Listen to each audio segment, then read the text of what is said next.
ఇక్కడికి వచ్చిన ప్రతి ఒక్కరికి మనస్ఫూర్తిగా శుభ స్వాగతం తెలుపుతున్నానండి. అందరికీ నమస్కారం. శివరాజయోగి కృష్ణస్వామి గురువుగారంటే అనంతమైన విలువ కలిగిన ఒక గొప్ప గురుదేవుడు.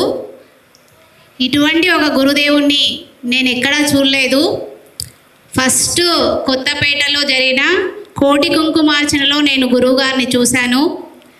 ఆ రోజు ఆ గురువుగారిని చూసిన వెంటనే అసలు పరమశివుడిలా ఉన్నాడు గురువు అనిపించింది. అంత గొప్ప గురువు అండి. అంగిలితో శ్వాస తీసుకోవడం అనేది ఇప్పటి వరకు ఏ గురువు చెప్పలేదండి. ప్రతి ఒక్క గురువులు ఇదే సాధన చేస్తారు, కానీ ఏ గురువు దీన్ని ఇంతవరకు బయటికి చెప్పలేదు. మన శివరాజయోగి కృష్ణస్వామి గురువు గారు ప్రతి ఒక్కరూ ఈ అమూల్యమైన ధ్యానాన్ని చేయాలని, వారి ఆరోగ్యాన్ని మంచిగా చేసుకోవాలని ఒక శుభ సంకల్పంతో ఈ ధ్యానాన్ని ప్రతి ఒక్కరికి ఇలా అక్కడక్కడ ప్రోగ్రామ్స్ పెడుతూ ఇస్తున్నారండి.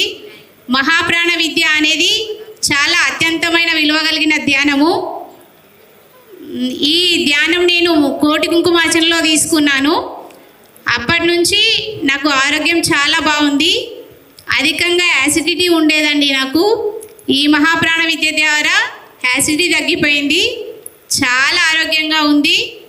అందులో అప్పటి నుంచి గురువుగారిని విడవకుండా నెల నెల మేము రాజశ్యామల పీఠం వెళ్తామండి. అక్కడ గురువుగారు చెప్పే కార్యక్రమాలు చాలా బాగుంటాయి. చేసే పెద్ద పెద్ద పూజలు హోమాలు కూడా చాలా బాగుంటాయండి. ఇక్కడ ఎవరైనా రాజశ్యామల పీఠాన్ని దర్శించుకోకుండా ఉంటే కనుక మీరు అక్కడికి వెళ్ళి దర్శించుకొని గురువుగారి గొప్పతనాన్ని కూడా వీక్షించండి. గురువు అంటే ఇలా ఉంటాడా అని అంత గొప్పగా ఉంటాడండి మా గురూజీ. ఆయనని కళ్ళారా చూడడానికి 2 కళ్ళు సరిపోవు. ఇప్పుడు గురూజీ వస్తున్నారండి, మహాప్రాణ విద్య కోసం చెప్తారు. మనకు శివలింగారాధన చేసుకోవడం కూడా చెప్తారు. మన ప్రతి ఒక్కరికి లింగం ఇస్తాడు గురూజీ గారు. లింగాన్ని ఏ విధంగా ఆరాధించాలి, లింగ పూజ చేస్తే మనకి ఏం ఫలితం ఉంటుంది, ఆది అనంతమైన పరమేశ్వరుడు మనకు ఏ విధంగా సహాయపడతాడు అనే ప్రతి ఒక్క విషయాన్ని గురూజీ గారు క్లుప్తంగా చెప్తారండి. మీరందరూ లింగ పూజ చేసుకొని ఆనందించాలని మనస్ఫూర్తిగా కోరుకుంటున్నాను.